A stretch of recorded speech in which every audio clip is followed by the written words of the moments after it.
Alhamdulillahilladzi faddala bani Adam bil ilmi wal amal ala jamil alam. Salatu wassalamu ala Muhammadin sayyidil arabi wal ajam wa ala alihi wa ashabihi yunabi'ul ulumi wal hikam. Qala ta'ala falawla nafara min kulli firqatin minhum ta'ifatun liyatafaqahu fid din wa liyunziru qaumahum idza raja'u ilaihim la'allahum yahzarun. Wa qala Rasulullah sallallahu alaihi wasallam man salaka tariqan yatlubu fihi ilman salakallahu bihi tariqan ilal jannah sadaqallahul azim. Qala al-musannif rahimahullahu ta'ala wa nafa'ana bi 'ulumihi fid dharain amin. Bismillahirrahmanirrahim. Babu ma yuqalu fi hali ghuslil mayyiti wa takfinihi. Bab menjelaskan tentang apa yang dikatakan atau diucapkan oleh seseorang ketika memandikan mayit dan mengkafaninya. Yustahabbul iktsar min zikrillahi ta'ala. Disunahkan memperbanyak zikir kepada Allah Ta'ala wa du'a lil mayyiti fi hali ghuslihi wa takfinihi, dan berdoa untuk mayit ketika memandikan dan mengkafaninya. Sunnah ini bagi orang yang memandikan jenazah. Orang yang memandikan jenazah itu disunahkan banyak berzikir kepada Allah dan juga banyak berdoa untuk si mayit ketika dia memandikan dan mengkafani mayit. Sunnahnya gitu. Qala ashabuna wa idza ra'a al-ghasilu minal mayyiti ma yu'jibuhu min istinarati wajhin wa tibi rihihi wa nahwi dhalik ustuhibba lahu ay yuhadditsan nasa bidzalik. Qala ashabuna, berkata para ulama-ulama kita, wa idza ra'a al-ghasil minal mayyiti ma yu'jibuhu, ketika seorang yang memandikan mayit itu melihat sesuatu yang mengagumkan pada si mayit. Orang sedang memandikan mayit, melihat pada mayit itu sesuatu yang membuat dia takjub ya. Di antaranya apa? Min istinarati wajhihi, berupa si mayit itu wajahnya bersinar. Pamannya pada waktu dimandikan wajahnya bersinar si mayit itu. Dia kagum, takjub dengan si mayit. Wati birihihi, kemudian si mayit itu wangi ketika dimandikan. Munahwi dzalik, dan lain sebagainya dari apa saja bentuk-bentuk hal yang membuat takjub seorang pemandi jenazah. Maka bagaimana? Ustuhibba lahu ayyuhaditsan nasa bidzalik. Maka disunahkan baginya, bagi orang yang memandikan jenazah itu, untuk menceritakan hal-hal itu kepada orang lain. Sunnah dia ceritakan apa yang membuat dia takjub yang ada pada si mayit itu, dia ceritakan kepada orang lain. Sunnah dari tanda kebaikan ya. Nah, artinya apa? Supaya kita juga bagaimana bisa kita seperti si mayit nantinya. Nah, kemudian amal apa kiranya yang dia perbuat, dia orang baik, orang soleh, sehingga matinya pun wangi waktu dimandikan, kemudian bersinar wajahnya. Nah, kita berharap supaya apa? Itu disunah diceritakan oleh dia yang memandikan jenazah itu agar kita juga atau orang lain bisa seperti itu, kita berharap seperti itu, karena itu jadi kebaikan buat si mayit. Tapi wa idza ra'a ma yukrihu min sawadi wajhi wa natni raihatihi, jika orang yang memandikan jenazah itu melihat pada si mayit sesuatu yang ia tidak senangi, nggak bagus lah, katakan pada waktu dimandikan tidak bagus. Apa yang dilihat tidak bagus, min sawadi wajhin, berupa si mayit itu mukanya hitam.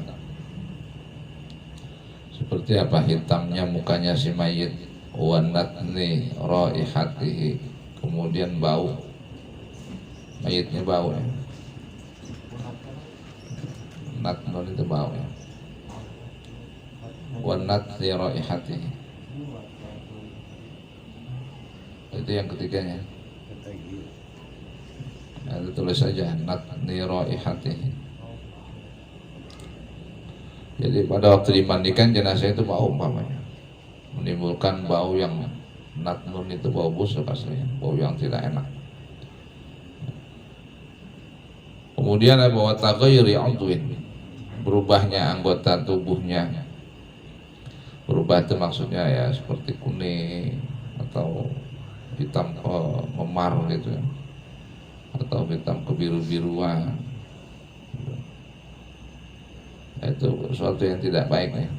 Wan qilabi suratin, dan umpamanya mayit itu berubah bentuk ya, berubah bentuknya, asalnya orang terus jadi apa gitu umpamanya, atau ya, berubahlah bentuknya. Wa nahwi dzalik, dan lain sebagainya. Karena kalau nanti seperti ini bagaimana? Apa yang harus diucapkan oleh orang yang memandikan jenazah? Maka haruma alaihi ayyuhadditsa ahadan bihi, haram baginya, bagi orang yang memandikan jenazah itu untuk menceritakan hal itu ya, kejadian itu kepada seseorang, kepada siapapun. Nggak boleh dia ceritain. Ya sudah, dia diam aja ya, nggak usah diceritain. Nah, ini anjuran, adab bagi orang yang memandikan jenazah. Jadi jangan tukang mandi jenazah lemes malah aja diceritain, bahaya, nggak boleh. Jadi kadang-kadang gitu ya, artinya gini, mereka bisa memandikan jenazah tapi kadang tidak paham adabnya. Misalnya itu nggak ngaji kadang-kadang, akhirnya kurang apik ya, kurang apik. Jadi ada sunnahnya yang dianjurkan, ada juga yang haram, diharamkan untuk diceritakan. Jadi khusus bagi orang yang memandikan jenazah. Ya makanya itu ya, mudah-mudahan kita dimatikan oleh Allah dalam keadaan ya wangi, kemudian wajah kita bersinar. Sebab sewaktu-waktu terkadang kita ngelayan adanya, nah, kita lihat seperti itu. Ya, kalau memang orangnya memang hitam ya, ya wajar ya, ya mati ya hitam ya. Tapi kalau orangnya putih bersih, tiba-tiba matinya hitam besar gitu, kebiru-biruan, itu tanda sul khotimah salah satunya. Ya, tanda orang mati sul khotimah. Ya. Itu ya, yang kuning itu banyak. Itu alhamdulillah ya, mati dalam keadaan itu. Dan makanya kuncinya orang mesti husnudzon kepada Allah ketika sakit ya. Ketika sakit seperti sudah tidak ada harapan sembuh, ya sudah, berhusnudzon kepada Allah bahwasanya rahmat Allah itu luas. Nah, sedikit pun ya keimanan, keyakinan jangan bergeser ya. Terus ya minta kepada Allah, karena bahaya ya, bahaya pada waktu orang sakaratul maut itu. Iblis yang datang mengganggu, menyesatkan yang terakhir kali. Orang mukmin itu ketika mati, maka dia akan melihat tempat kembalinya. Dikasih tahu oleh Allah, dikasih tahu sampai dia senang, sampai senang, saking senangnya dia. Ada juga yang mengatakan sampai dia malu kepada Allah, saking malunya oleh Allah keluarlah keringat di keningnya, gitu, di jidatnya, di mukanya, terus mengembang hidungnya karena nangis, malu, senang dan bercampur malu yang luar biasa kepada Allah sampai keluar keringat. Keluar keringat itu tanda husnul khotimah. Mengembang hidungnya itu tanda husnul khotimah, cerah, senyum pada waktu meninggalnya itu juga tanda husnul khotimah. Itu penting ya, karena kita semua yang hidup bakal mati. Wahtajju bima rawainahu fi sunani Abi Dawud wa Tirmidzi. Wahtajju, dan para ulama berhujjah bima rawainahu, dengan hadis yang telah kami riwayatkan fi sunani Abi Dawud, di dalam kitab Sunan Abi Dawud, wa Tirmidzi, dan Sunan Tirmidzi. Para ulama kita berhujjah an Ibnu Umar radhiyallahu anhuma, dari riwayat Ibnu Umar radhiyallahu anhuma, anna Rasulullah sallallahu alaihi wasallam qala, bahwasanya Rasulullah sallallahu alaihi wasallam bersabda. Jadi dari apa namanya, keterangan di atas bahwa orang yang mandikan jenazah itu dia harus menyampaikan berita gembira, dia ceritakan kepada orang lain ketika mayatnya bagus, baik, tanda-tandanya, dan dilarang untuk menceritakan ketika dia melihat pada si mayat itu sesuatu hal yang tidak disenangi, jangan diceritakan. Nah, ulama-ulama kita untuk adab semacam ini, mereka berhujjah kepada hadis riwayat dari Ibnu Umar ini. Nah, kata Nabi apa? Uzkuru mahasina mautakum, sebutkanlah olehmu kebaikan-kebaikan orang yang mati di antara kalian. Wa kuffu an masawihim, dan cegahlah olehmu dari keburukan-keburukan orang yang mati di antara kalian.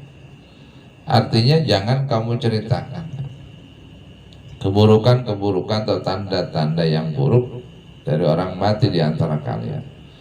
Nah, atas dasar hadis inilah sehingga ada kata-kata dari ulama sunnah ketika mayat itu baik. Sebutkan kebaikannya, ada apa? Tanda-tanda kematiannya baik seperti apa? Wajahnya bersinar, ya. Kemudian wangi jenazahnya, itu kebaikan-kebaikan. Kata Rasulullah, sebutin, ceritakan hal itu. Tapi kalau kurang bagus, tidak disenangi, tanda-tanda husnul khotimah, jangan diceritain. Dha'afahu Tirmidzi.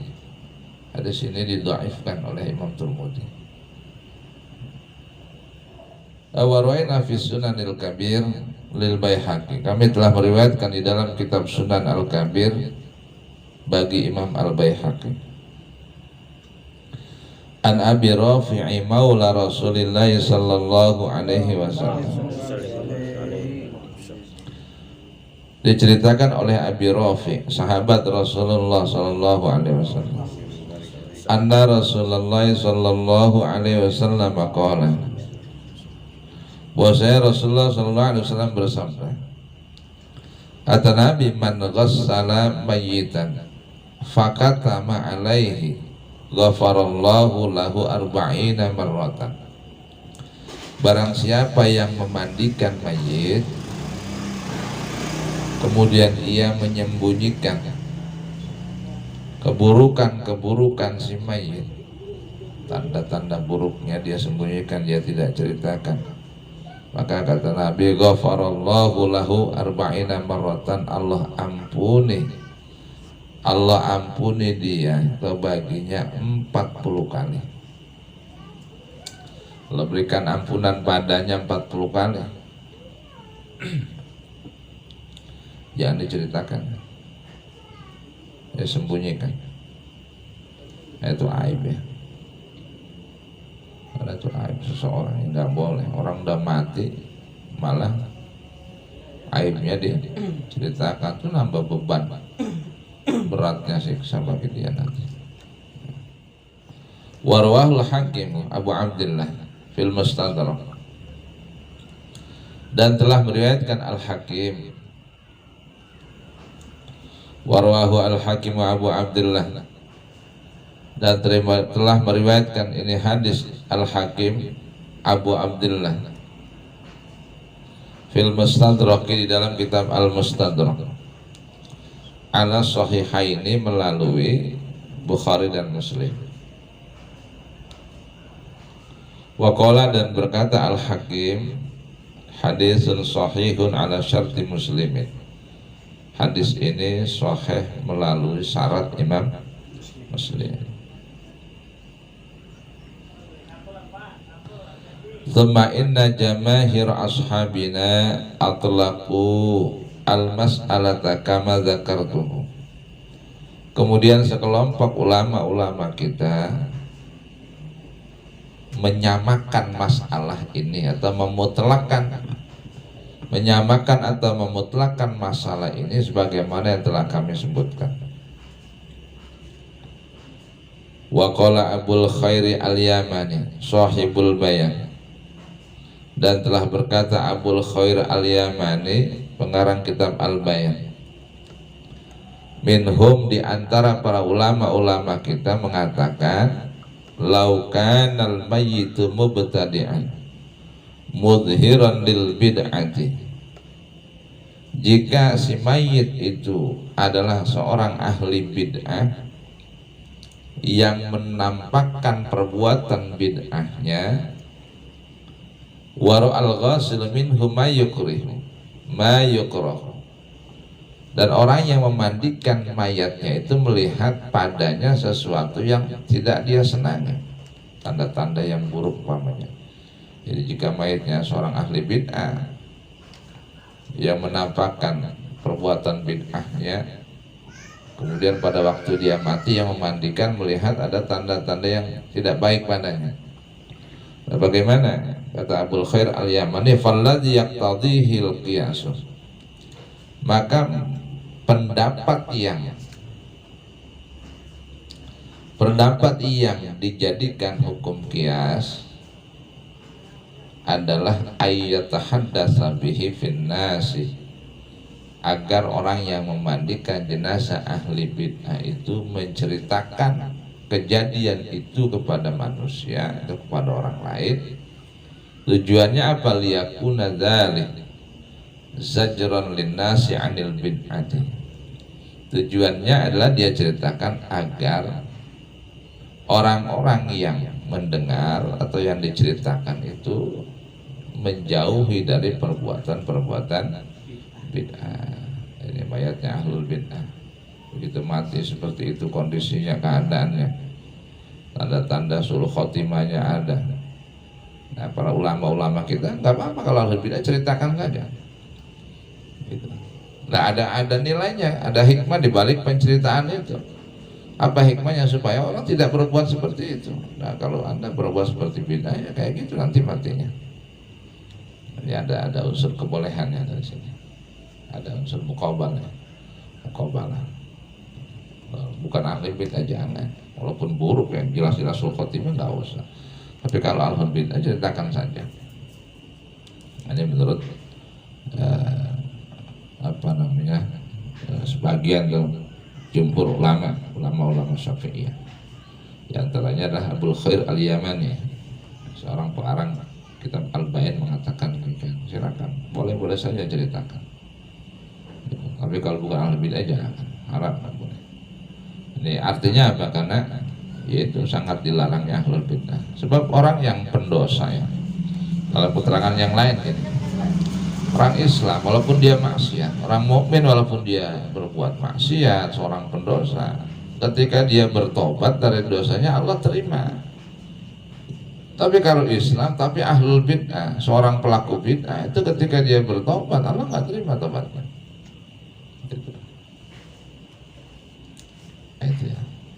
Jadi malah lebih celaka. Nanti banyak ya kaitan dengan bid'ah itu. Banyak sekali ya. Dan kadang-kadang terlaku di kita juga banyak. Itu yang sederhana, yang biasa, yang mesti kita hindari. Satu contoh yang gampang ya. Sholat, rapetin barisan, udah itu. Ada perintahnya, lurusin, rapetin. Ya. Supaya nggak mau lurus, nggak mau rapet barisan, jelas bid'ah itu. Itu kata ulama ya. Ulama bilang begitu, dalam kitab majelisannya bilang begitu. Jadi itu banyak terjadi justru di kita. Artinya apa ya, rapatkanlah barisannya. Walaupun nggak harus ngubur-ngubur kaki gitu. Just rapet aja pokoknya. Luruskan barang, jangan semau kita ya. Karena dilihat oleh ulama ya gitu. Ulama-ulama kita bilangnya karena kenyataannya paling banyak ya itu gitu. Itu yang paling nampak di kita itu. Makanya kita harus berbenah ya. Sholat ya rapetin gitu. Supaya ya, kadang-kadang kan ada satu berdiri itu satu orang untuk ukuran 2 orang, terlalu lengkap, nggak boleh. Tentang sunnah nanti itu ya. Dan kesimpulannya bahwa siapapun orangnya, terlebih lagi orang yang memandikan jenazah, ketika dia melihat kebaikan pada jenazah, tanda-tandanya, ada tanda yang mengagumkan ada pada jenazah itu, seperti wajahnya bercahaya ketika dimandikan dan juga wangi sekali jenazahnya, maka disunahkan untuk menceritakan kepada orang-orang. Tapi jika yang dilihat adalah sesuatu yang tidak diinginkan, sesuatu yang tidak baik pada jenazah itu, maka haram untuk menceritakan. Ya, kecuali seorang pelaku bid'ah ketika dia mati, maka orang yang memandikan atau siapapun orang yang melihat tanda-tanda keburukannya, ada ulama kita, ada sekelompok ulama kita yang membolehkan untuk menceritakan tanda-tanda itu kepada orang lain. Tujuannya agar orang lain itu tidak berbuat sebagai pelaku bid'ah seperti si jenazah itu. Dan ini ada nilai kebaikannya. Babu adkari sholati 'alal mayyiti wallahu a'lam bishawab.